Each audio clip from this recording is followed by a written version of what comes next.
And welcome back to this special extended edition of InfoWars Nightly News.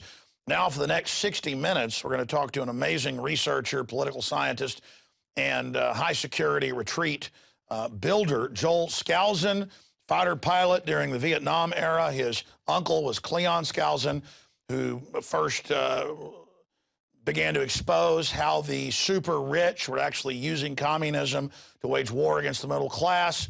Just amazing research. And Joel was on with me last year, and in over an hour and a half of radio, we didn't get to 1/10 of what is in this book. And I've had top survivalist experts on, like James Wesley Rawls and others, and they have said strategic relocation is just a one-of-a-kind. I mean, it's real analysis, deep research, and it's done in a textbook form. It's very easy to understand. We've got incredible graphics from the book that Darren McBreen put together throughout this presentation. And this is just a basic. We could spend 10 hours and not cover everything, but it's good to just get thinking and moving. And don't ever think it's not too late to be prepared. You know, government's been preparing for decades, other governments preparing, but saying you're crazy if you get prepared. But now Americans are finally starting to prep. They're understanding how precarious our civilization is, and that we have traitors inside via Agenda 21 who have said they want to deindustrialize us and shut down our society as a mode of control. The New World Order hates America and wants to destroy it. And so we're going to break that down with Joel Skousen. He's also the editor of World Affairs Brief and a frequent contributor politically to my radio show. But this book, Strategic Relocation, the newest edition, been out for about 4 or 5 months, is amazing. And last time he was on, the book sold out and they had to reprint. So we do have some of these now. The new edition available at Infowars.com. We can ship these out to you, ship it out the door in the next 24 hours if you order it at Infowars.com. And that also supports our information war against the globalist and the work Joel's doing. So thank you for your financial support as well. It takes a lot to run an independent news system, and that's a win-win scenario where we promote things we believe in, and that funds our overall operation. Strategic Relocation North American Guide to Safe Places, 3rd edition by Joel M. Skousen and Andrew Skousen. Amazing research. And again, we'll be showing you some of those graphics. Joel, thank you so much for taking time out today to join us via video Skype. My pleasure, Alex, to be with you. You've got the floor. Just a general analysis of where the world is today, because viewers will want to know that. And of course, Joel, when you are done answering that question, why are the elites themselves digging in? Joel Skousen. It's essential to understand, Alex, that the government, and I don't have to tell you this, the government is intending someday to take down dissidents, those that disagree, those that believe in conspiracy. And it's important to understand that they're taking many years to prepare the people to do that. The TSA monitoring of individuals, the screening at the airports, the now screening at bus stations, the Viper teams that are on highways checking people out. We're getting close to a show your papers mentality that was prominent during the Hitler regime. They're preparing, of course, to do indefinite detention. That's one of the scariest things when you lose habeas corpus, the right to bring forth the body and determine through a hearing why they should be locked up. And the government clearly is intending to lock people up and throw away the key and not tell you or tell any of your relatives where or what you're doing. It's also very dangerous, as you've documented on Infowars.com. The United States has been preparing, shoveling millions of dollars out the door towards the creation of detention camps, concentration camps, and the verbiage of World War II. But this is terrifying to American people. And what my message is that this is very real. It's going to happen someday. It may be a few years and before they start to implement that. They have to have, obviously, an excuse to be able to create martial law. They cannot do it on a flimsy excuse. They've used terrorism to the hilt for a decade now.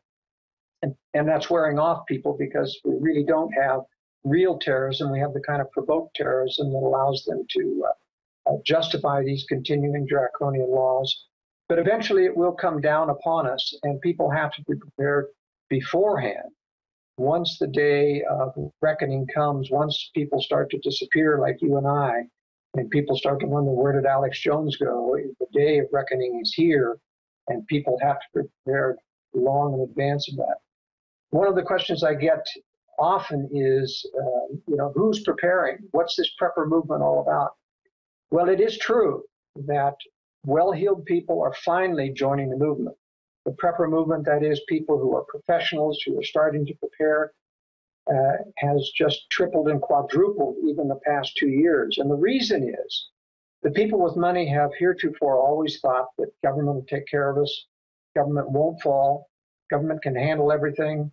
And everything we've learned about the finances of the economics this year has told us that the governments cannot sustain this forever, and they are bending over backwards to bail out the EU, to bail out the United States, and there's no end in sight. And so even well-heeled people are starting to throw dollars at this. We've just completed the largest project we've ever done in the United States. Over many, many multi-million-dollar private residence, completely secure, and this has never been done before. We've done hundreds of projects.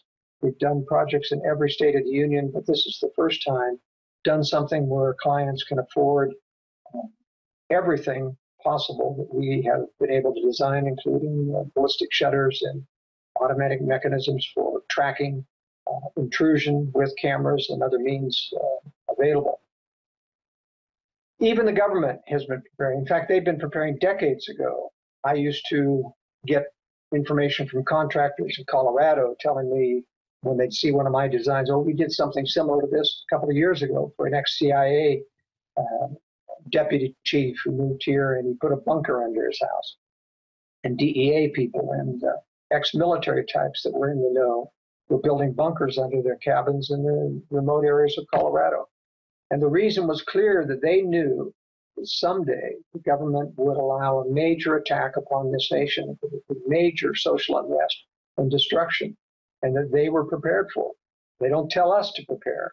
Joel, I want to interrupt you just because I want to get into the book itself, Strategic Relocation, and to tell that people should just get the book and really study it, because it's almost impossible, in spoken word, to break down the deep research that you've put into this. And as I said, the top experts we've interviewed continue to reference Strategic Relocation North American Guide to Safe Places, 3rd edition, that's available at Infowars.com. And I want to thank you for making it. But I will get this question after you're on. So let's just answer it now and then let you continue and get in. I'm sorry to interrupt. Why do the elite want this? People keep thinking, hey, America's run by Americans. It's like the country we had 70 years ago. Why, who's running the country, and what's their larger stratagem? Why do they want to destroy the golden goose? Well, it isn't really that they want to destroy the golden. It's a complex answer to that question. I'll try to give a synopsis as quickly as I can. These people are what I call globalists. They believe in a global agenda, a global world government, and global control of all economic resources, but not in the sense of communism, not in the sense they want to destroy it. They want to harness it. They want to put it to use. They want to control it. They want to milk it for everything it's worth without destroying it. And in that, they're more like Fabian socialists than they are communists. But they still do want absolute control over dissidents. And the way they're going to get this control is by bringing what I believe is a third world war, a nuclear war upon this nation. I realize that we're all concerned about economic collapse. I have long said in my World Affairs brief, I don't believe they're going to collapse the dollar. I think they're going to milk it in a downward slide until war comes, and then war will give them an excuse to do two things. One, walk away from the debt, which is unpayable. There's no way we can undo the deep debt structure that we've got. But they can walk away without blame, because they can blame it on war, having destroyed the computers, having destroyed the financial centers. And then the number two thing they say after they come out of their bunkers is say, now, the Russians deceived us, the Chinese deceived us, we didn't know that they were going to attack. But our military is destroyed, and our only salvation now is to join forces with the remnants of the rest of the world, and we'll put together a militarized world government to beat Russia and China. And they'll rebuild the New World Order without national sovereignty under a militarized world government, and they'll never give us our sovereignty back like they did after World War II. Now, that's why I think they're preparing. These people know the war's coming. That's why they're building bunkers, not just nice cabins out in rural country. If they're only preparing for economic collapse, they might be just doing rural, but they're doing bunkers. And that means they know that it's nuclear. That means they know that it's severe and that they have to survive that.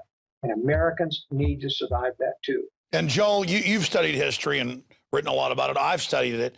When you look at a Hitler or a Stalin or a Mao or a Pol Pot or a Julius Caesar to a lesser degree, they want total power and domination. That's the goal. They'll do anything to get there. And this is not just your opinion. The elites are saying that they will engage in any amount of mass murder to bring in their global government. And it's all about control. It's about that goal. And if you analyze the mindset, it is madness, but there is a method to the madness, and they are accelerating their program right now. Why are they so threatened by American patriots and dissidents? Well, I have my answer. We have a chance to beat them.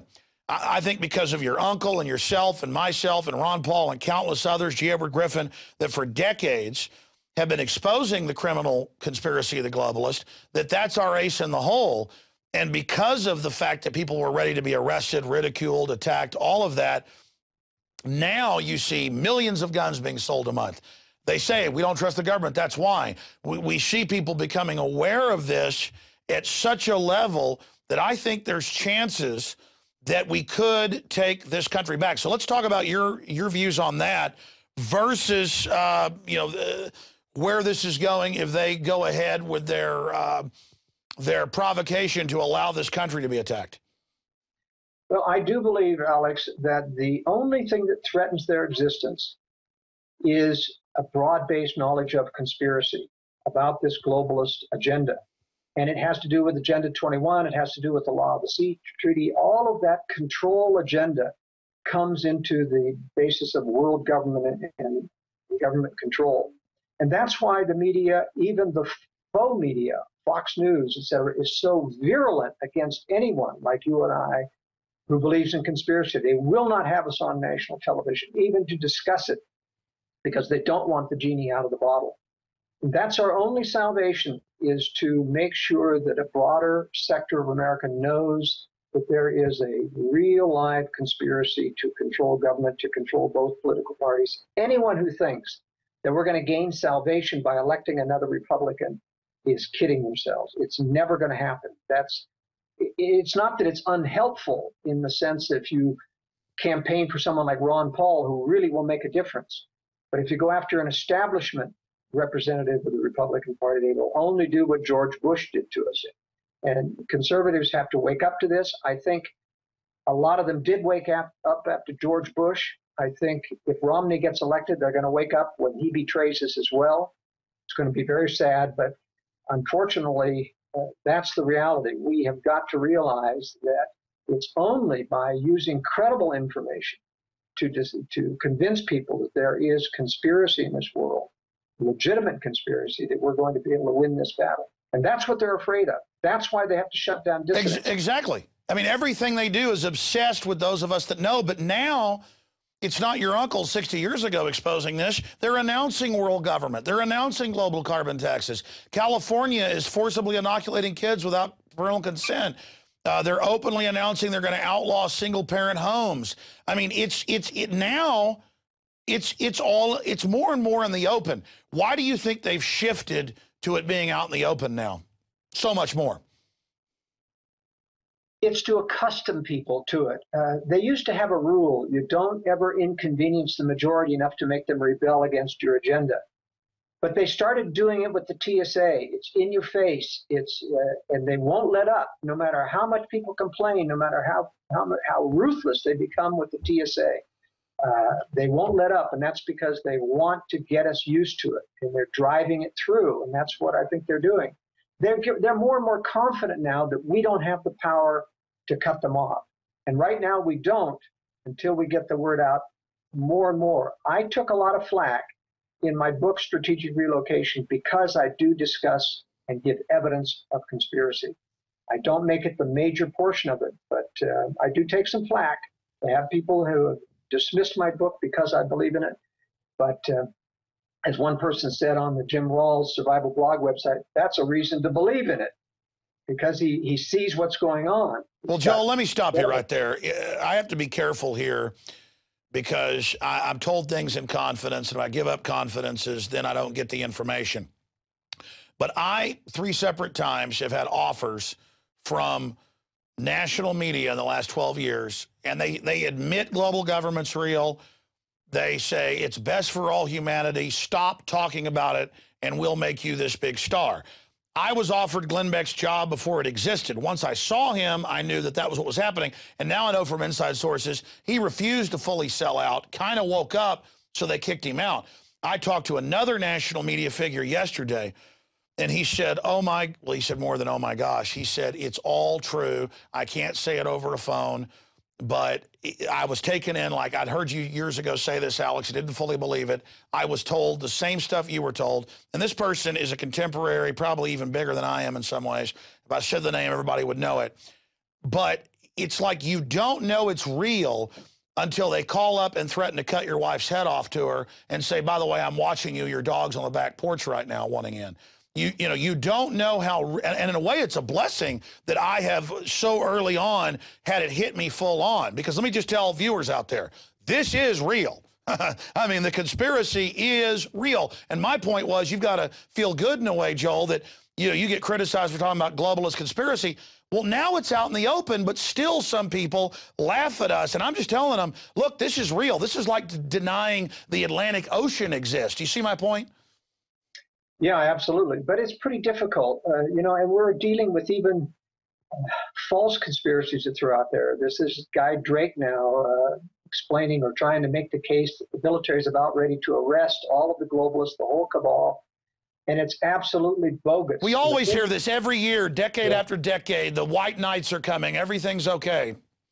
Yeah, it's not going to happen. We're going to have to face this head on with good hard work, with helping people understand what's real, and getting people person by person to change their opinions and get ready to accept nothing but people and elect people who will not compromise with this establishment. And that's why, with all of the faults that people may criticize Ron Paul with, one thing I assure them, I said he's the only one who we can trust to buck the establishment and stop their agenda. Well, I know Senator Rand Paul, personally and privately over the years a little bit. And he's done a good job up there, but in a way, he's not as pig-headed as his dad, because I had him on yesterday, and he said, well, if Mitt Romney did ask me, I have to say it is an honor. And I'm not even saying he's bad leaving the door open, but in a way, I just think the pig-headedness for basic issues is the only thing, because you can't make deals with the system. And I'm not saying Rand was even saying that, but because he's a nice guy, it's almost like being too nice. I'm not even sure what I'm saying. My point is, this open world government conspiracy is now open. I mean, do you see what I'm saying? Well, it isn't openly admitted as a conspiracy. It's openly talked about. They're trying to convince people. No one's admitting openly that they have a deep, dark agenda, and that's our point. This is an evil agenda. They may try to sell it for its benefits. They may sell it in the name of free trade, but this is an evil agenda that is aimed at our freedoms and our liberty and our persons if we dissent against it. I think you just really crystallized things for me. That's it. Before, they wouldn't even admit that there was a move to global government. Yes. And a global tax and all this. And so now they admit that, but say, oh, but it's good. Right. Okay, Joel, we've talked about the lay of the land right now geopolitically. The world government's real. The elites are preparing. We've put together some graphics from your amazing book that we're going to be showing here chapter by chapter. So basically, it's a high-tech slideshow. You've got the floor in the next 40 minutes or so. Give us a brief synopsis of the book that really is the Bible for finding safe regions, safe areas, not just the prepping supplies themselves, but the general lay of the land. Joel, lead us through the book. Well, the first thing I do is start out and talk about, this is a new section added in the 3rd edition about international retreating. There's a lot of the powers that be are moving overseas. I don't think they're actually leaving all of their assets behind in the United States, but there's a lot of people in our liberty movements that are thinking about moving overseas or have done so. And I talk about that extensively as a new section in the book. But I might just give a few caveats here that are important to keep in mind. First of all, you cannot judge international retreats, and I have lived overseas in many of these nations, so I speak from firsthand experience, by the expat community. These are the expatriates who are reveling and being able to live cheaply and without anyone bothering them in other countries. There are no guarantees in a lot of these other countries, and things will be totally different vis-a-vis Americans, foreigners living in other countries than they are right now when those countries want American dollars and are welcoming you there. I can tell you that these other countries, even though our country has the leadership of the globalists, these other countries are lapdogs to those globalists, and they tell them to round up Americans and they'll round them up. That's what you don't realize about other countries. And it's very difficult to hide and blend in, which is your only defense sometimes when you're trying to hide in foreign countries where you don't match the culture or the language or the race. And so my advice to people who are thinking about moving overseas is to read that section carefully, consider the pros and cons, and last of all, don't burn all your bridges coming back to the United States. And it may well be very, very difficult. One of the reasons I also talk about my world affairs briefing is since I track this, and I'm tracking constantly what the powers that be are doing vis-a-vis this future war that's coming, I intend my world affairs brief to also act as a early warning mechanism to people so that they won't be stuck in one place or another where they don't want to be.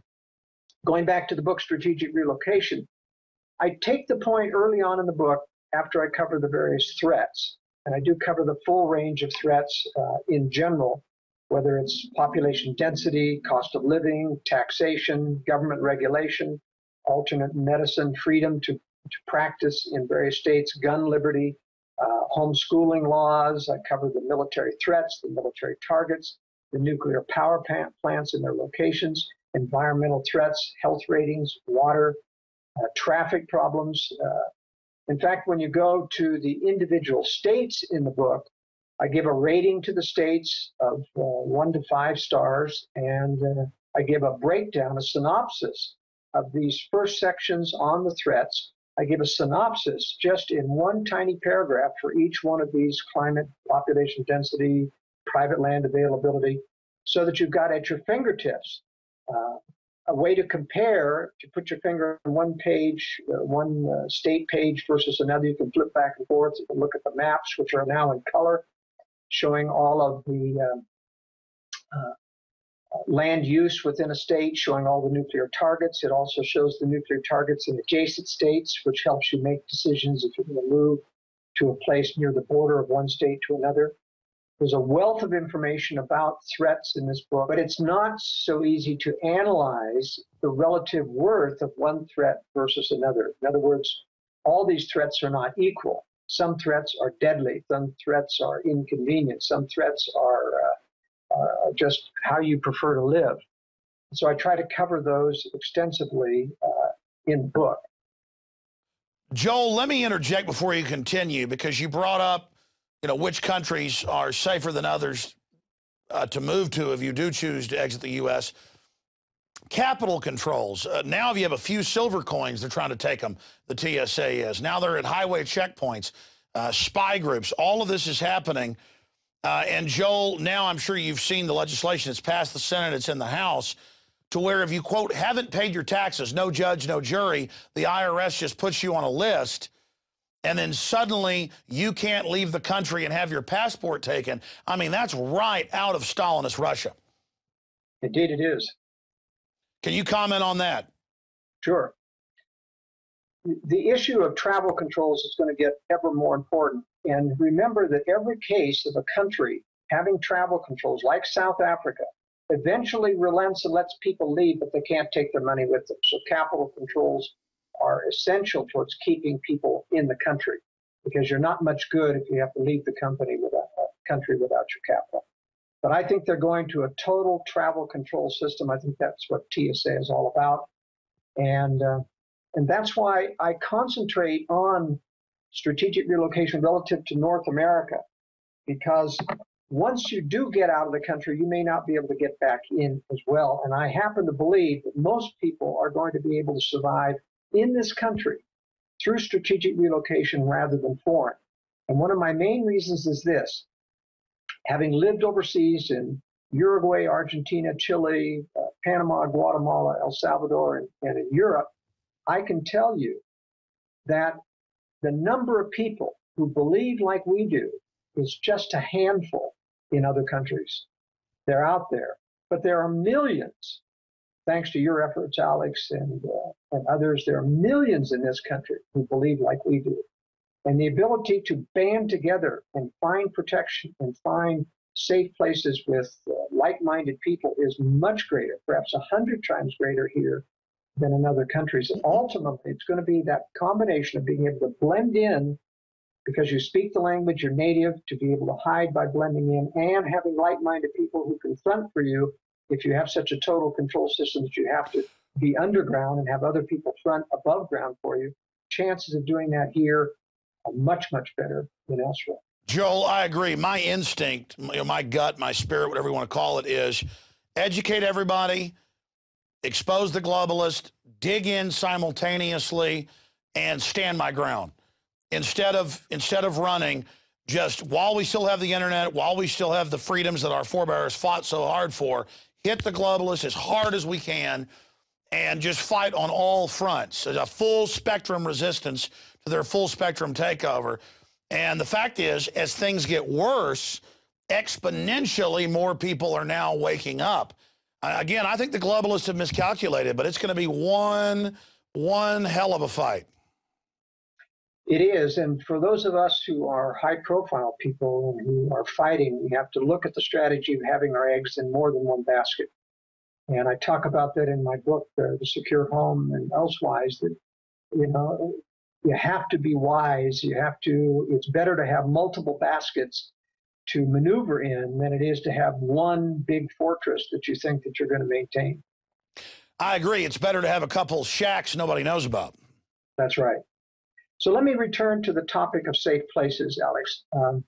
There is a major controversy in the movement, and it happens to generally be between Jim Wesley Rawls and myself. He has the redoubt concept, and this is basically 5 states that meet all the criteria for having a military resistance to the New World Order. This is a military-style strategy combined with the ability to grow and do all things and be, and I pick in my highest rated safe places, the same Intermountain West, but I'm not restricted to this military viewpoint. I'm very skeptical of confronting the kinds of powers that we're dealing with. I think that we have to have a bigger base of strategy. And one of those strategies that I talk about in my books is concealment and hiding rather than confrontation.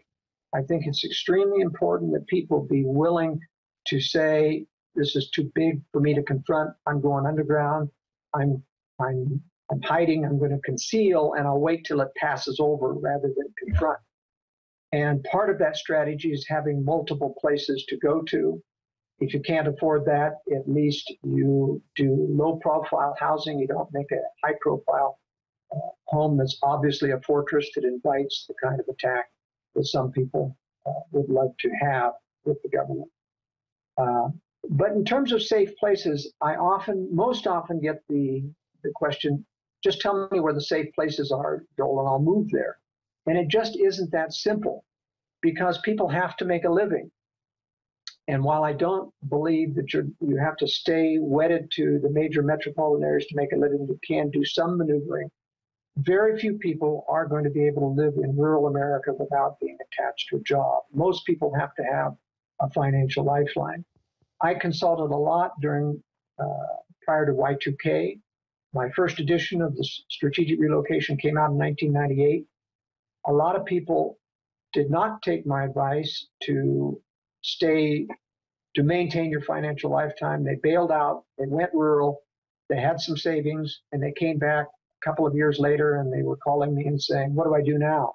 I'm out of money. Self-sufficiency turned out to be a lot more expensive than I thought it was going to be, and I've got no money. And I said, you're going to have to move back into society, reestablish a financial lifeline, and then do this again the right way. And the right way, and I talk about this because most of my clientele who read strategic relocation can't move lock, stock, and barrel. So I talk a lot about how to do contingency planning, how to move to the periphery, for example, of a major metropolitan area, how to get out of the ways of the major exit routes for refugees that are going to happen. But I want to talk about that as an example that shows the state that you're in, Alex, in Texas.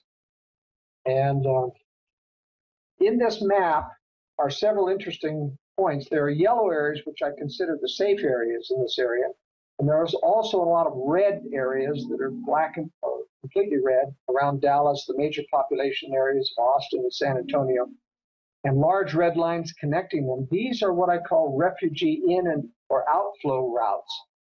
And it's important to realize that not only to avoid high population density centers, but to watch where those refugees, when food and water is cut off, are going to flow outward into the rural areas.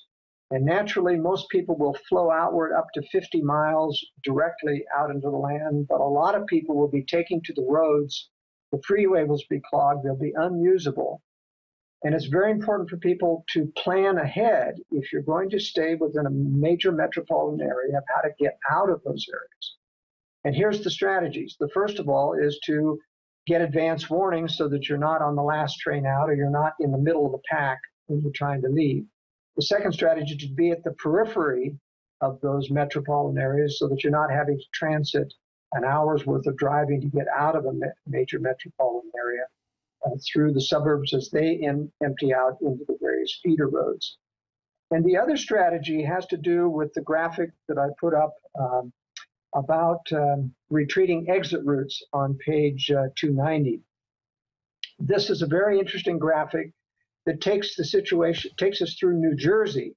New Jersey's the highest density population area because behind it is Staten Island, Manhattan, New York, and all of those people are funneling and going west. They can't go east because there's the ocean. They can either go north, south, or west, and west of that is Philadelphia.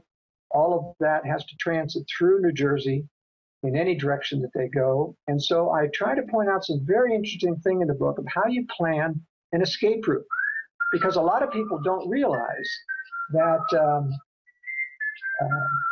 that the freeways are like islands. They're like moats around you, and they stop you from crossing them. In other words, you have to find roads that go under the freeways where there isn't an on-ramp or an exit. And the reason you don't want to cross a freeway where there's an on-ramp is because those exits or on-ramps will be clogged with people trying to get on or off the freeway. And if you look at Google Maps, you can actually zero down in close enough that you can follow a freeway around the area that you're trying to get out of. And you can pick places that don't have an on-ramp or an exit. There are very few, but if you pick those and isolate those and plan routes to get through there, you can do it. And that's the kind of stuff that really makes strategic relocation very valuable for people. I want to briefly interrupt you to talk about that general map you have of just the basic ratings of states. I notice places like New York, California, they only have 1 star out of a possible, what, 5 stars? That's right. And there are some states that have 0 stars, like Hawaii and Florida. These are places that you simply don't want to be. The entire state of Hawaii is going to be a death trap because it's an island. And that island can't grow very much food. The big island has some possibilities, but none of the other islands can grow very much. Okay, break that down. What would it be like during a real collapse or a nuclear war or total depression if you were in Florida or Hawaii, 0 star, versus things like California, 1 star? Well, for example, an island is the worst place that you can be, especially one like Hawaii, which is a tempting target for occupation. I don't think in this nuclear war that China and Russia, for example, are going to occupy the United States because there are too many weapons here. They just want to get it out of the way militarily so they can blackmail the rest of the world into submission. But Hawaii is a very tempting target to be occupied. I think China will, in fact, play the role that Japan did with Hitler during World War II. They'll take the entire Far East, including Hawaii, all of the islands, the Philippines, Japan. There's a grudge match between China and Japan. And I'm predicting that they'll also take Australia and New Zealand, which does not make them good retreat sites. There are other negatives about Australia and New Zealand, but that's the worst, is that Australia is selling its soul to China, letting China buy up all of its natural resources. China wants Australia, especially during a war. You'll see that occupied. Yeah, I saw reports in the Wall Street Journal that over 90% of Australian mines are now Chinese-owned and run, and 98% of rare earth minerals worldwide are being mined by the Chinese. Why did the New World Order, Anglo-American globalist, allow that to happen? Is that to lure China in? Yeah, I think we have seen this ever since allowing Mao to take over and undercutting Chiang Kai-shek militarily. The New World Order has always wanted to build these enemies in order to create the kind of war that would force the world into a New World Order, force the world into a global government, and having a powerful China rattling the cages of the world is just what that does. And unfortunately, I think it's going to happen someday. I think Australia is going to lose its freedom. Now, I do think, for example, that my theory indicates that China will make a deal with the West and attack Russia's rear in order to defeat Russia. China and Russia are only temporary allies. They're co-predators, along with the Anglo-American establishment. Each of these three predator centers wants to win over the world. And I think China will help the West take Russia down after they start this war. And in doing so, they'll give back eventually Japan, Australia, and New Zealand, but it won't be until after a lot of damage is done during an occupation. All right, I want to continue going through this, but the book that's available again at Infowars.com, it's essential reading for everybody out there, Strategic Relocation North America, 3rd edition. But just a brief synopsis, and I know I'm springing this on you, Joel, but I know you can answer it from your perspective. The Anglo-American, global, U.S., England, European elite, their end-game goal, if they had total control, what would they do? Versus the Russians and the Chinese, because I know the Russians are incredibly corrupt, have their own problems. The communist Chinese, very corrupt. But I see the communist Chinese have made deals with the West on eugenics, population. I see the West building them up. So I do see that backdoor deal between the Chi-Coms and the Anglo-Americans. But when I see the Anglo-American group, they want the eugenics. They want the world government. They've got the big plans. And of the three groups, I see them in the final equation as the most wicked. But I see the Russians also kind of following originally the eugenics model. So from my research, people have to understand, why not just surrender to the New World Order, let them have world government so this won't happen. They want the world government to reduce population. They want it to carry out the next phase. So if they ever got it, then we're even in more trouble. I mean, these are just control freaks to the power of infinity.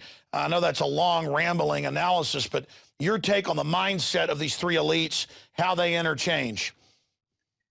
Well, ultimately, and I don't talk about this much in my books, but there's only one thing to explain what I call the generational effect in the Anglo-American establishment. If it were like Stalin, if it were like Hitler, who were individual power men, power hungry, it would die out after they die out. But it doesn't in the Anglo-American establishment. It goes from one leader after another, and actually it's an oligarchy of several leaders who keep themselves hidden behind the scenes. But this has a generational effect that has been going on for centuries, and that's not typical of a single leader that keeps moving on. And I have to owe that to what I think is a satanic dark side connection, ultimately, that gives guidance to these conspiracies. But I do think that in order to... Hold on, let me stop you. That's very powerful. Look at Bohemian Grove. Look at Skull and Bones. All my research, whether it's real or not, whether you're a Christian or not, the elite do believe they're getting that dark guidance. Please continue. That's right. And I think that China and Russia tend to have a generational transitional effect as well. It keeps going on beyond one powerful leader after another. I think, frankly, that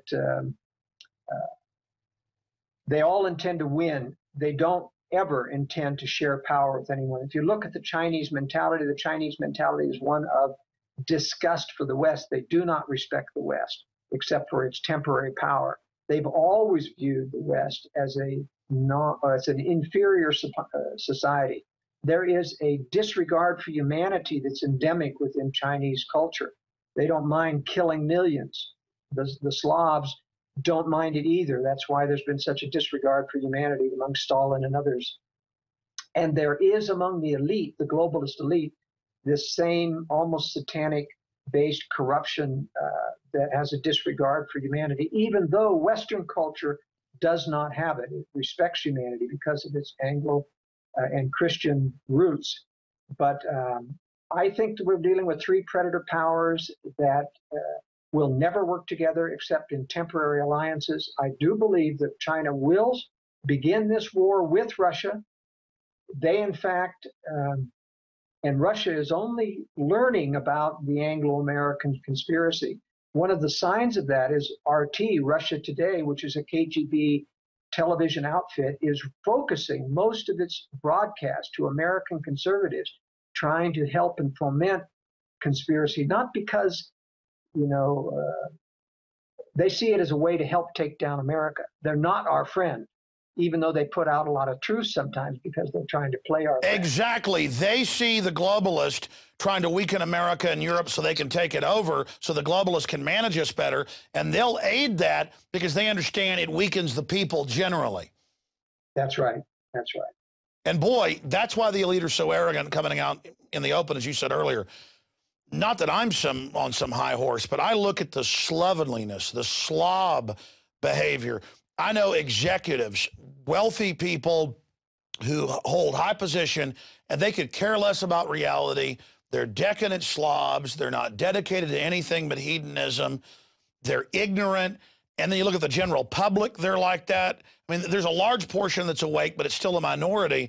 And so you've got either people that are waking up and becoming more decent and hardworking, or you've got an acceleration, a wheat from the chaff. And I think about what'll happen with these decadent populations during real crises when our forebears were a lot more moral during the Great Depression. University estimates are 7 million during the 10-year Great Depression died of starvation or complications from malnutrition or other connections to the Depression.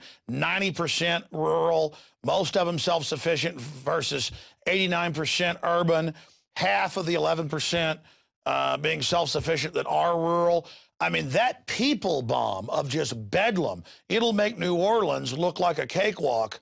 It boggles my mind the type of powder keg we're sitting on. Indeed, I'm really worried about the population demographics as well. For example, we have a problem with the Black communities with such a high percentage without a father in the home, with a high percentage on welfare.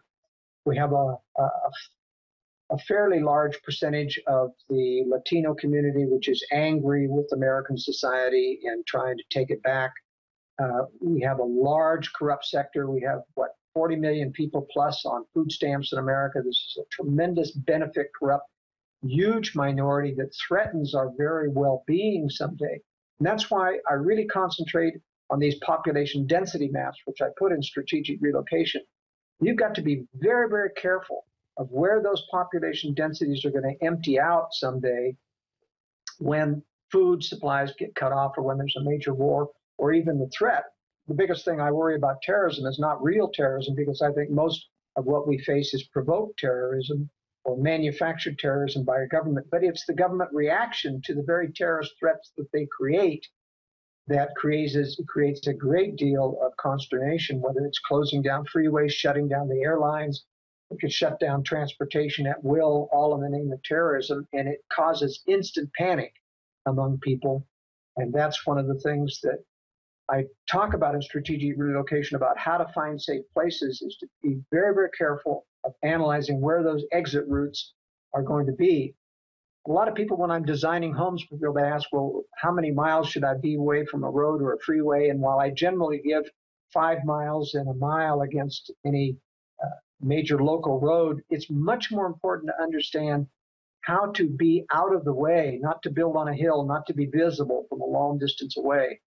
How to be away on turning roads rather than long straight roads where you can see 100 miles. It's important to pick the strategic terrain that people will not be tempted to go to as they're being refugees going down a road. Let me go back to that for a moment. I mean, you talk about Hawaii, Florida being the worst area because one's a peninsula, huge population, the other's an isolated island that's not self-sufficient. But just looking at Los Angeles, I mean, you're talking about in California, 30-something million people. You're talking about 6, 7, 10 million, that whole metro area. I mean, you talk about bedlam. If there's an earthquake, which they predict is going to hit, that'll make what happened last year in Japan look tame. That is going to be a Mad Max scenario. And if the feds, who are so corrupt now in the States, couldn't deal with Katrina, I mean, for me, anyone living in Southern California is off their rocker nuts. Well, the problem is that, you know, you have that big basin and you've driven it, I've driven it. It takes you, what, to almost 2 hours at freeway speeds to cross that basin. And there are 7 exits out of that basement. 7 exits for over 30 million people. That's just insane, you know, to be there. And I'm very clear about, in my book, that people should not be in those, or if they have to be, and I'm realistic, some people, good Christian conservatives, have to be there. They've got to be close to some of the minor exits so they can be the first ones out of that basin if they have any possibility of retreating. Exactly. That's the good news, because most people being zombies, it's sad they're zombies, and just they're going to wait until the system tells them what to do. They're going to sit there for 2 or 3, 4 days looking for magic help that's going to come from Big Daddy government.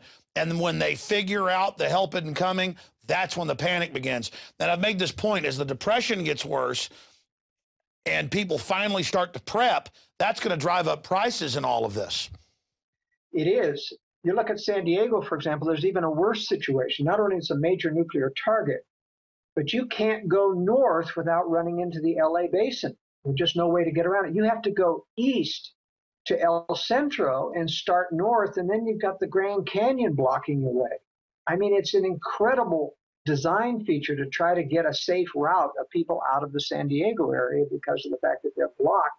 And once you get off around the Grand Canyon, you've got 2 choices. You go left and you go up towards Las Vegas, and that's a terrible place to try to get through because it's only a freeway. That's the only road going through there, or Highway 95. And then if you go the other way, there's a little narrow 2-lane road, Highway 89, going up the east side of the Grand Canyon.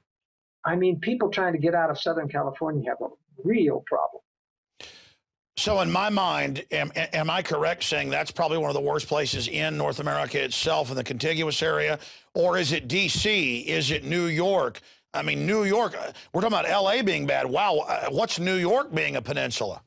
Yeah, New York is number 1. That's the worst area, New York, New Jersey area. And just because, you know, at least in the LA Basin, once you get over the mountains, you've got some clear shots, you've got some desert. You don't have that in the New York, New Jersey area. You've just got subdivisions which get a little bit less dense as you go 50, as you go 100 miles, you've still got millions of people. So it's just going to be one clogged mass of humanity in the New York area. And by the way, you're cut off on the East Coast by the water. So you've only got half of an exit, and it's all the more blocked. Number 2, of course, is the LA, San Diego, Southern California. Number 3 is probably the Seattle area, a tremendous confluence of packed people into a bowl created and surrounded by mountains with, once again, probably 3 or 4 exits out of that Seattle area. And it's a major nuclear target to boot, which makes it even more panic-stricken when war comes. You know, the problem is, it's not just Joel Skousen saying this. It's not just Alex Jones saying this. When you study what governments are saying, and I've seen all these Pentagon reports, British Ministry of Defense reports, they say it is a probability. I just saw a new MIT report out saying within 20 years, they see total civilization collapse. And there's all these real factors that could cause and trigger partial or full collapse. But then you've got the Agenda 21 crowd doing everything they can to sabotage stuff so they can consolidate power. It is pure deviltry. I mean, they think there's a method to their madness, Joel, but there really isn't. It's pure craziness. Yeah, you know, a lot of people say it won't happen because human beings just won't destroy the infrastructure that they've built up. And I said, well, if these were people just doing it for their own self-interest, you'd be right. They wouldn't do it. But remember, these people already have as much power, as much wine, women, song, yachts, cabins in the mountains, anything a human being wants, and they still want more power. What explains that? It can only be satanic inspiration because they've got already as much. Why would you want any more power? What more power can a human being manipulate or work with unless they're working for a higher power which wants to destroy God, which wants to destroy what is good in this world? And I think that's the kind of battle. And unfortunately, the more soft this world gets, the less the world believes in systematic evil. They only believe in a few random individuals. They trust Americans. They trust and they believe in positive thinking. That's deadly in today's world. You're right. Oh, yeah. People say, be positive, see the bright side. The only positive side is being honest about what we face, as Patrick Henry said, and making preparation for it. I mean, there are so many examples of people thinking you can just be delusional and make it all okay. Well, returning to the basic concept of safe places, let me just give a general overview of the United States in general and why I rate some areas higher than others. Let's do that. And let me remind them, the book is available at Infowars.com right now, Strategic Relocation, North American Guide to Safe Places, 3rd edition, and also gets a free citizen rule book when they order it. Again, folks, I have made preparations myself. This is real. The threats run from bad to worse. You need to get prepared. Ants get prepared for the winter. We've been taught that we shouldn't get prepared. That is anti-common sense, anti our heritage. We all need to get prepared and hope that this isn't coming. But unfortunately, we know it is. Joel, go ahead.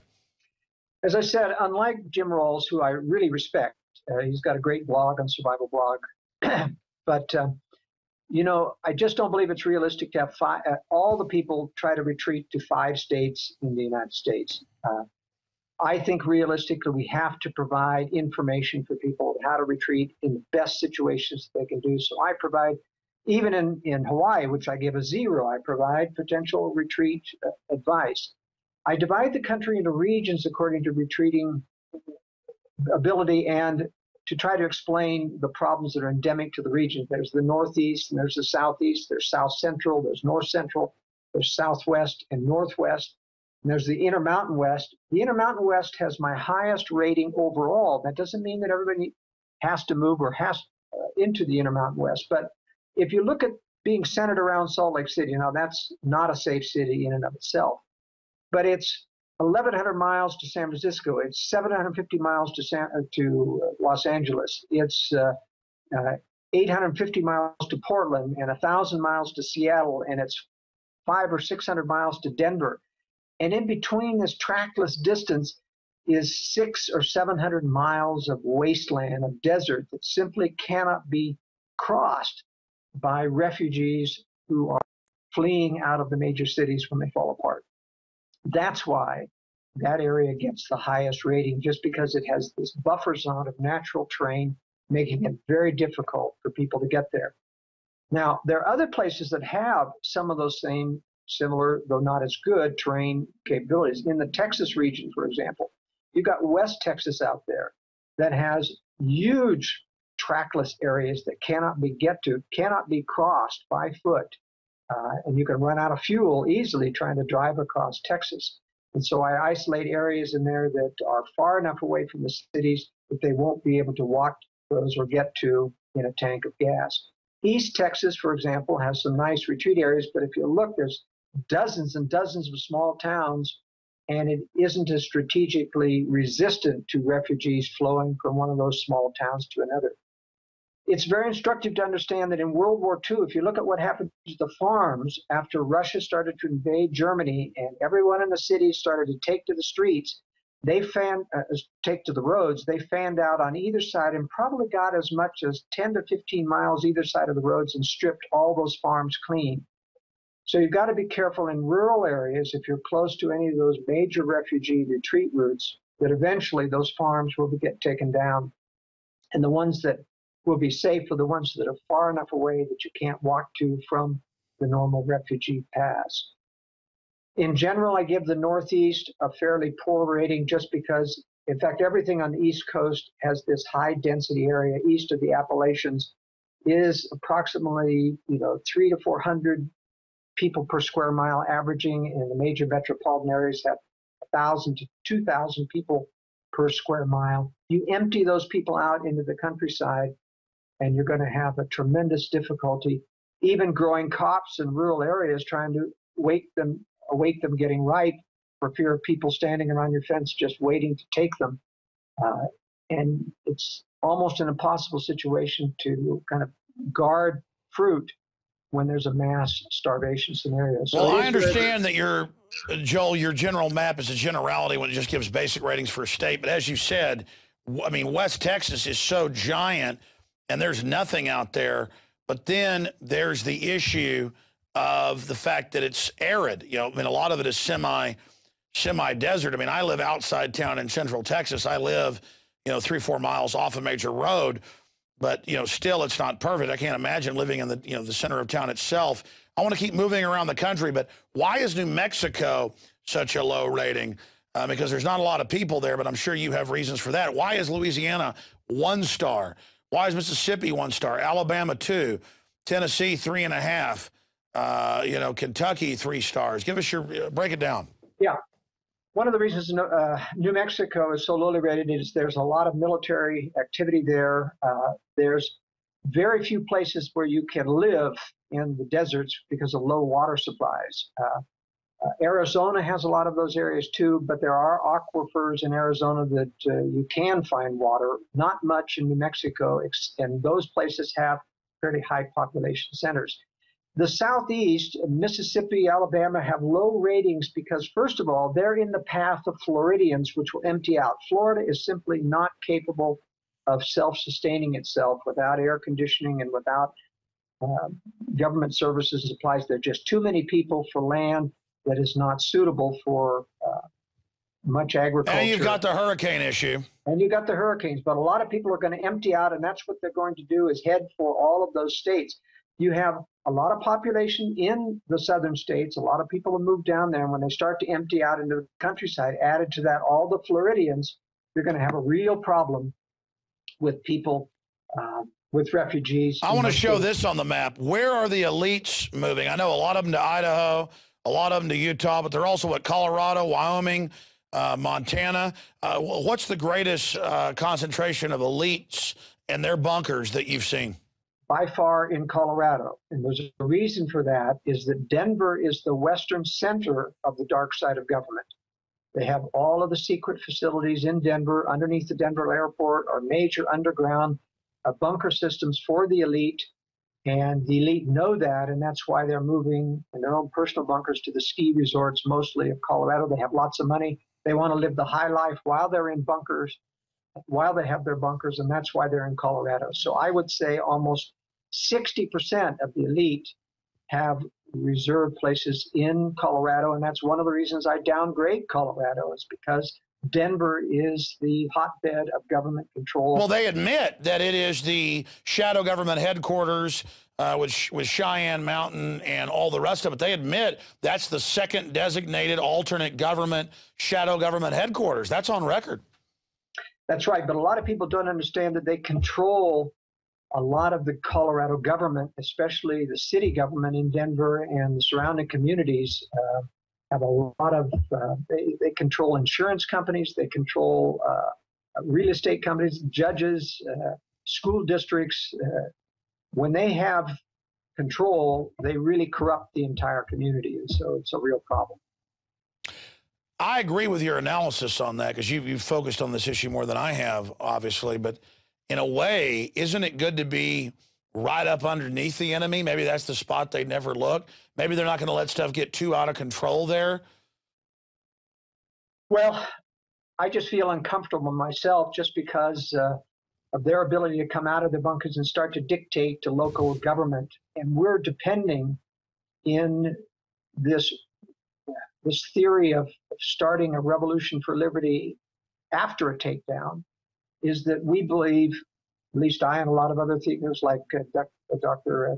Chuck Baldwin, believe that the Lord will create a remnant and basically inspire a lot of those remnants to seek safe places further out to the west where they can have some freedom and establish some majorities to start to knit together libertarian No, I agree with governments. you. So why build your remnant near the capital of the devil? Because the globalists have said their new capital will be, in many of their writings, will be Denver. Yeah. And that's why I don't recommend that area at all. I encourage people to move out of that. Western Colorado is fine. The Montrose area is highly recommended.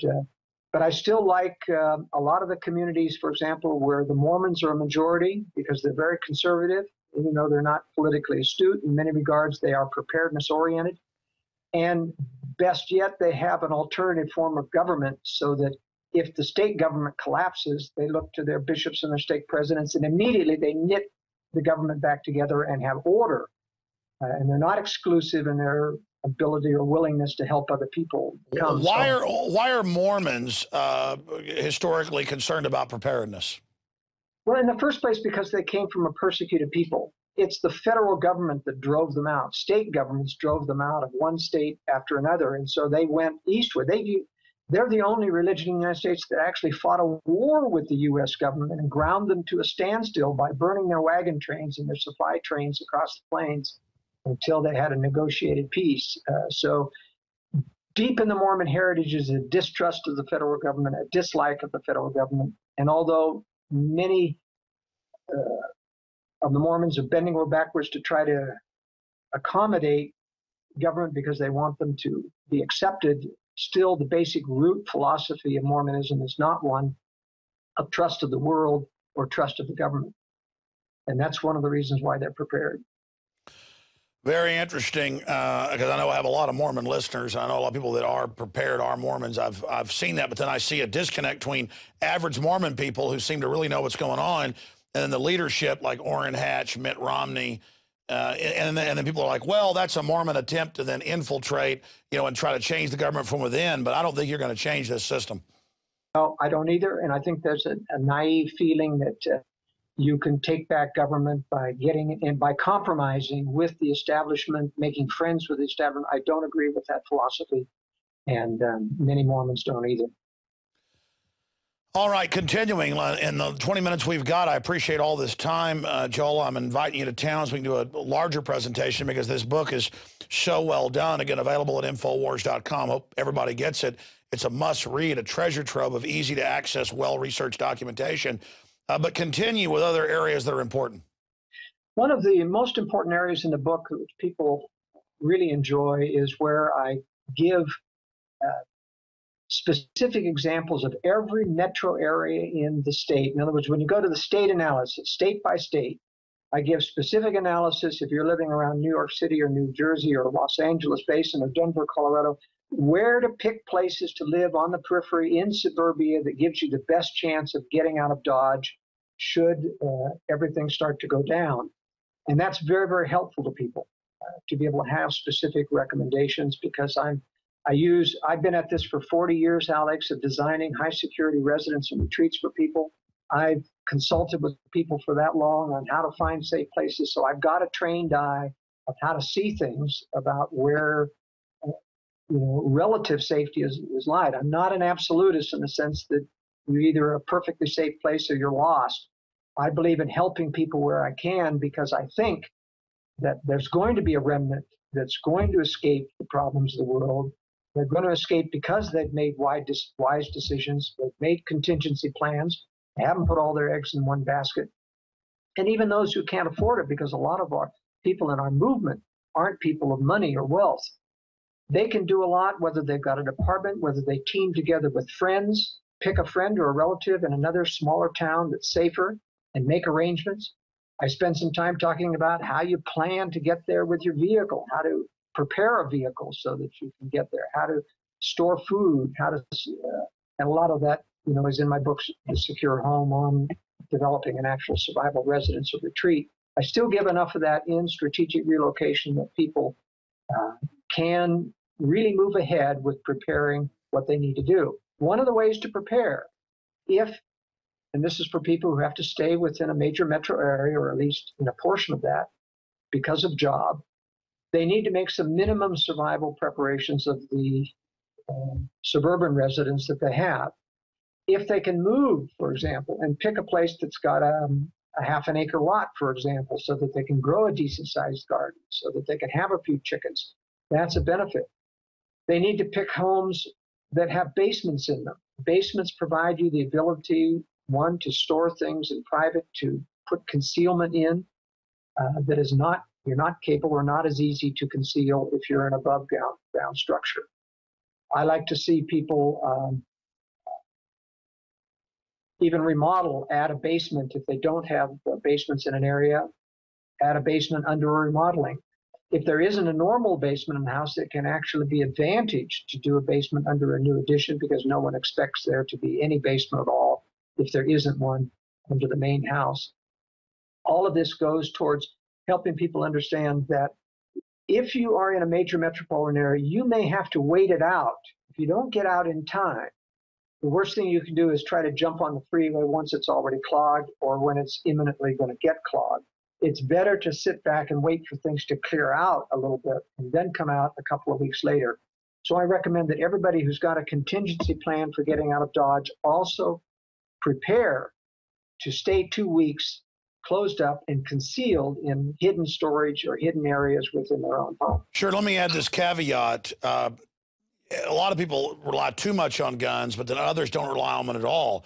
If you've got firearms, A, you better have ammo, a lot of it, and B, you better know how to use that firearm. So I think so many people buying 3, 4, 5, 6 million guns a month now, all-time record, they're not getting training. And the number one issue with a gun is get the training and also think out, what are your rules of engagement? When do you use it? And there's also a point about how to conceal it. And I believe, and I talked about this in my World Affairs briefing a couple of weeks ago when we talked about Obama's executive order on commandeering national resources. It's based upon the National Production Act of 1950, which, as I said, repealed the right to commandeer things. That has to be redone if they're going to implement that executive order. But still in the National Production Act of 1950 is a section which outlaws hoarding. And it's still on the books today. It's still valid today. You can be fined $1,000 a day or something for hoarding anything that the government says is a scarce resource. And it mentions things relative to residences as well. It's not just industrial materials. And so if they declare food a scarce resource, you can be prosecuted for having food storage. And it doesn't matter to the government if you had it 10 years ago. If you got it when they declared a scarce resource, it can be confiscated and you can be fined or imprisoned for it. And that's why I say it's absolutely essential that if you have food storage, you must prepare to put it away in concealed storage. There's also a strategy involved in this. If you got a mob coming down the street, you're not going to be able to avoid it.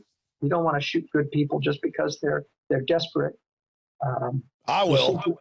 Well, what I'm saying is it's unproductive if it's too big to overcome. Sure, no, I understand. So let me guess, you're about to say have a few guns, some dummy food to give them. Or not even the guns. What I'm saying, you have a few food left on the shelves, you open your door, you don't lock it so they don't have to break it down. You get into your secure storage that's concealed and you disappear. They come in and take the food, and when it's gone, they go somewhere else. Now that's a wise strategy, you see, for surviving to live another day, and they don't get your real food storage. And if the government comes into inventory food and take from people who have stored in a forethought, they don't get your food because it's concealed. Joel, we've gone over an hour and 20 minutes here. So much incredible information. We'll obviously have to do another interview or maybe even get you in town here. I brought a lot of points up. It's been amazing. All the issues you've covered here. You've done a great job answering all my questions. In the 10 minutes we've got left here on InfoWars Nightly News, what are other important areas you think we should cover? I mean, obviously, people need to get the book right now at Infowars.com. They can also call 888-253-3139 during work hours to get it. But what do people, out there who have no knowledge, what else can they do to get started? I mean, I think that's my message is, shouldn't they just get started investigating? Well, they do need information and knowledge. And my book covers so much territory, and there's a lot more that has to be done relative to securing their home once they get into a safe location. But in this last 10 minutes, let me give people some general guidelines of where to go in the 6 different regions of the United States where they have the best chance of finding safety and what the liabilities of each of those recommendations are. Let's take the Northeast first. The Northeast, you've got choices of going north and west is a problem because you've got the Appalachian Mountains. Now, a lot of people feel like you can go north into New Hampshire, Vermont, and Maine.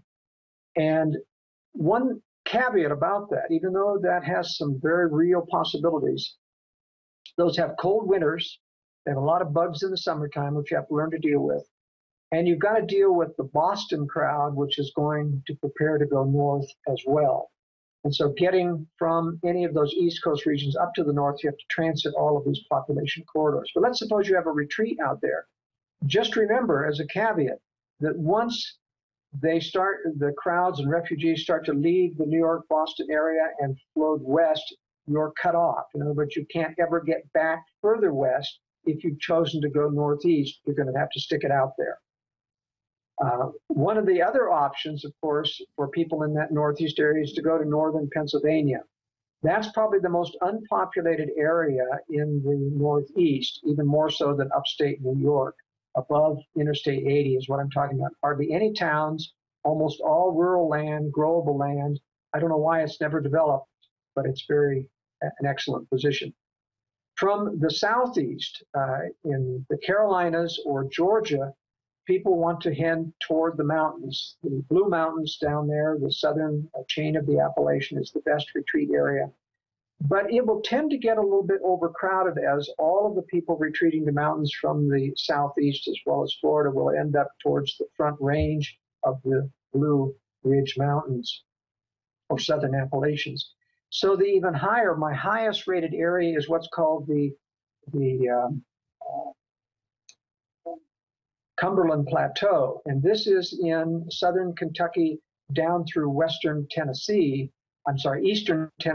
The Cumberland Plateau is a 1,000-foot high plateau that most of the people live in the valleys around this plateau. There's very few population up above, but it's forested. It has good growing capability. Generally speaking, when people are retreating and come through the Appalachian Mountains into Tennessee and the farmland in the valleys, they'll look at these 1,000-foot escarpments leading up to the plateau and say, no, I don't want to climb that. And that's why I think that in the East Coast, the highest safety rating goes to that Cumberland Plateau area, and that's generally north of Chattanooga, Tennessee. We do have to watch for the Knoxville area, which is east of the plateau, because that's got a major nuclear target there, as well as government underground infrastructure in that area. When it comes to Alabama, Mississippi, and Arkansas, the Ozarks area in northern Arkansas and southern Missouri are the preferred areas for retreating in that part of the land. I was about to, an hour ago, bring that up. We have government facilities posing as civilian homes there in the Ozarks. That's even been in the news. These giant armored castles they're building with underground connections and things. That's actually, made it into the news. All these billionaires right in that area of the Ozarks digging in. That's right. These are people who have had government connections. I don't think most of them, but a very few of them, might be actual direct government, dark side operators, the type that are moving to Colorado. But you're right. Some very unfortunate, unwise, wealthy people have built some castles there that are just so high profile. I don't think they have a prayer of surviving because they're too high profile. It's an unwise strategy. They're building classical castles. No. What's wrong with the castle defense? Well, you can always roll up a bigger tank. That's the problem. Anytime you have a fixed fortress mentality, you're dealing with a government that eventually will get to you if you resist. It's okay, for against people. But I think ultimately the government's going to be the problem. So the answer is don't get noticed. That's right. Stay low profile. And it's, no matter how much money you have, it's better to spread that money into multiple eggs in multiple baskets rather than try to make a huge fortress that is obvious, something that everyone for 100 miles around is going to know about. Well, that's what my instinct has told me, is that I live in close to Austin, but try to buy this inexpensive shack, 100 miles in the absolute cruddiest area possible, and just have an underground, stored food there and basic necessities. And that's what I'm looking at right now, just absolutely middle of nowhere. And it's important when you live near a nuclear target. There are certain cities, about 15 or 16 cities I've identified in their targeting maps in strategic relocation. When you live or have to live in one of those, it's important to relocate to behind a mountainside in that area so that you're not in that visible radiation map of a nuclear weapon going off. Is that why Texas is so bad? Is that so many military bases? I mean, I live in Austin, Texas. Well, I live outside Austin now. I mean, just a general selfish question. What would you do if you lived in Central Texas? Well, I would get west into the hill country. There are no military bases other than San Antonio, so you need to steer clear of that. But I think the hill country farther west. Sure, I noticed in your book you speak well of the hill country. That's where I live, is away from San Antonio, but out to the west. That's right. And that's the preferred place. It's close enough to commute, and yet it's got enough hills to give you shielding, and there is water underground there, so I think it's survivable. How did you do all this research? I mean, the U.S. is so giant. I live there, and you even know about that area. It's a tiny area. Well, as I say, I've designed homes all over the United States for the last 40 years, and so when you get into those areas and you stay and you supervise construction, you get to know the area. But again, I've got a little place right outside town, only 25 miles or so. My gut tells me, well, perhaps you can privately consult for me of where maybe even 50, 100 miles out, I can have a real place to go hide out at if everything collapses. Yeah, definitely a person as high profile as you are, Alex, needs to have multiple retreats. Because I've had the debate with my wife. She grew up all over the world. Her dad was a diplomat. And she goes, I've seen tyranny. I've studied it. And she also took political science. And she's like, should we get out of here? And I'm like, look, as high profile as we are, stand and fight. And I've sold her on that idea. But plus, it's the right thing to do. But at the same time, if I'm cut off communications-wise and can't be on the air or the internet, there's no point. I've got to then disappear. Well, that's right. And at some point, I'm afraid for a period of time, all of us activists are going to have to disappear. But I think there's ways to prepare in advance to be able to get some word out, to give some direction, to give some leadership to where people ought to be going, to coalescing. And I think we have to prepare in advance for that. And that's not only a safe location, but that's has to do with safe communications and alternative communications. No, that's what I'm doing now, is learning how to use shortwave transmitters and then have people that are ready to get the message. I mean, I want listeners to understand something. I'm really preparing. I mean, I really believe this. People are like, oh, you just want to sell some preparedness book.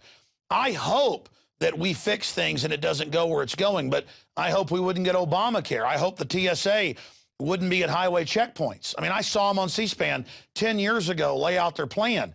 That's what's so frustrating, Joel, is so much of this is out in the open to those of us that research, and then the general public just says, oh, none of it's true. They have no idea how real this is.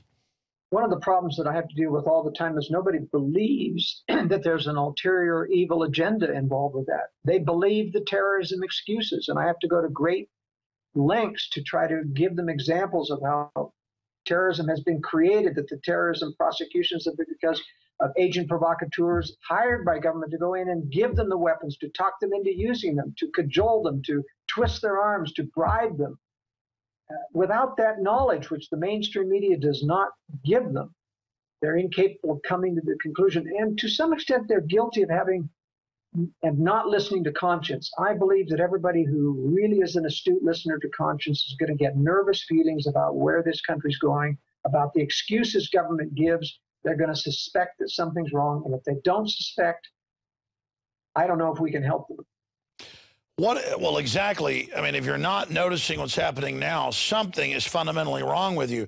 I mean, the bedrock tyranny of TSA announcing all over the country they have plain clothes, undercover people listening to our conversations.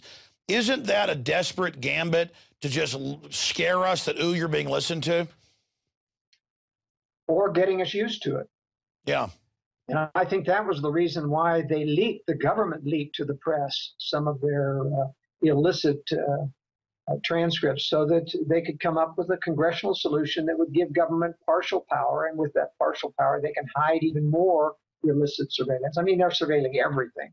They have been ever since Epsilon was created. You know that. But I think that this is a matter of leaking to the press mistakes that we make, getting Congress to give us permission to overcome it, and then we just keep building this tyranny system. And we mustn't make the mistake of thinking because they're building the structure that it's imminent. Because if we cry wolf too often that it's imminent, it's next month, all the time you have somebody saying that somebody was a Christian, heard he was part of the National Guard, and he heard that they're going to take over next month. We've got to be careful of those kinds of disinformation things, because I think we mustn't discredit the fact that it really is going to happen someday by those that are crying the sky is falling too early. I agree with you. But I mean, at so many levels, the system has taken over, but the massive purging isn't here yet. And Joel, I happen to really not just know, I understand people speaking out have actually slowed it down as well. They have. I agree with that. They have become more concerned that this is getting, and frankly, I have to admit, you've had the widest influence in this nation on alerting to people on a broad range of subjects of conspiracy that is believable, and that's concerned. The establishment, it has slowed them down. They have to be more careful when this information is getting out there. Yeah, I mean, watching my own show or watching my own radio show, listening to it, it's quite a spectacle of hysteria sometimes. But I think the fact that I am genuine and real of spirit, that telegraphs to people. So for all my faults, God has used what I've done towards good. And but undoubtedly, we're reaching 15 million people conservatively a week now. And I have my employees being followed to work now by the government, harassment's increasing. But I only take that as a fact that we are having an effect. Joel, we're going to have to do another interview in depth, and things are quickening, so we have to do it in the near future. But in closing, since you mentioned it, spend a few minutes on basic home defense and preparedness, because once you've picked your place, your book also gets into ways to fortify it, protect it. Spend a few minutes on that. Well, that is my specialty, is how to fortify a home and not make it look like a fortress. And essential to that, as I mentioned before, is having underground space. I do not recommend underground homes, per se. The resale value is abysmal. There have been underground homes that have been beautifully lavish, designed, million-dollar homes that have been on the market for years, and they can't find a buyer. It's just not wise. You say, I'm not going to plan to move, but people do have to make changes. So I recommend building conventional structures above an extensive basement space so that the basement is, some of it may be visible and some of it invisible. I think it's important in designing a structure that you don't put any equipment that has to be, that you can't personally maintain into that secure part of the basement. You've got to have an open mechanical room where that stuff can be maintained. Otherwise, you end up opening your secure door and letting in workmen, which compromises your security arrangements. It's also important to have alternate energy equipment. And this has the range of multiple fuels for heating the home, multiple fuels for heating water. I've done several tests with my family on living under survival conditions, and it's extremely important under the stress of living in less than optimal conditions, closed conditions in an underground shelter, to have hot water. It's a very soothing thing. So having a solar hot water system, or using excess solar energy from your solar panels once the batteries are charged to heat hot water. It's a little difficult to do electronically, but we know how to do that, and that's important to do. Having some way to secure windows and doors. I have a strategy, for example, where the homes that we design, or the ones that we remodel, we harden that master bedroom door and jamb so that nobody can burst into that bedroom, even if they gain access to your house. We try to design houses, for example, where the children can get to the master bedroom without having to go through the main stairway or the main hallway. Then from that master bedroom, they can get downstairs into a shelter system without having to once again come out of the master bedroom into the hallway where an intruder might be. These are the kinds of strategies that are important in designing a home or remodeling a home that really make a difference between a home that doesn't operate in a crisis and one that does. Obviously, we try to integrate in generating facilities, and I like to make sure that generators don't run constantly. Problem with automatic generator transfer switches is once they turn on, that generator keeps running whether you're using electricity or not, and it uses a lot of fuel. So we like to design systems so that you can shut down that generator once it starts and use it twice a day to charge things up, use a battery bank or a solar system with a small electricity between those times. Those are the kinds of things that allow you to live off the grid without the $100,000 that it normally takes for an off-the-grid home. In other words, using minimum off-the-grid techniques rather than trying to spend a whopping amount of money to have total off-the-grid homes. So we use electricity while we've got it. We're prepared to run at a minimal level once that electricity is gone, and with multi-fuel contingency for operating the various systems of the house. We also deal a lot with windows security as well. If you have strong doors, and metal jambs on the outside, you need to look to the windows, the weak link. And there's a multiplicity of window treatments. They are rather difficult, expensive to do, some of them, but at least we can use polycarbonate acrylic sheeting on windows to stop vandalism from happening. We can prepare with mylar sheeting to cover broken windows if they get broken during the winter time when you might lose all of your heat. And we also have designs for gravel wall construction, for example, a very economical way to make bulletproofing of walls an alternative. It's not so much that you're trying to make the home a fortress, but sometimes if people take pot shots at you, if they're resentful of you having electricity and they don't, it's nice to have walls that you can actually hide behind and feel safe behind than the typical wood frame wall, which bullets pass right through. You know, you see all those movies about cowboys and Indians and people hiding behind the walls in a gunfight. Well, it just doesn't work in reality. No, it certainly doesn't, and there will be those type of issues. But unlike other societies that have collapsed, we have so many people that are armed. If things do collapse, it's going to be so explosive. It will, both for good and for evil. And I happen to think that because so many people are not prepared, even good people are going to have to take the streets to survive. And that's why I say we need the contingency planning of being able to get out of harm's way, get out of confrontation way, so that we're not having to confront well-meaning good people who didn't prepare, who frankly just want to take your food. And if you share all of your food with everybody that comes along, you'll be hitting the streets just like they will, as unprepared within a day, because it just takes that long to share your food. So you have to be a little hard-nosed about the fact that you can't share everything. Well, look, that's my point. I've warned people, I've talked about it, and my kids come first. And so there's not going to be a bunch of charity if this stuff actually implodes like this. Folks signed on to the New World Order. They laughed at us. That's their problem. Right now is my charity trying to wake them up and warn them. And I feel the same way. It's not that we don't want to help, but you can't be true to your family and your preparations and give to everyone who hasn't prepared. People have to take the consequences for their lack of feeling that there's a problem and lack of sense. The information's there. You and I have been on the air for years, Alex. The information's out there, and people need to take responsibility for what they know. Sure, I've learned in business, though, in most cases, if you give people things, instead of them even appreciate it, they think it's owed. So my problem is if I give neighbors something, then they're going to come back and say, now I demand more. So, I mean, I've seen that weird human psychology. It's very bizarre.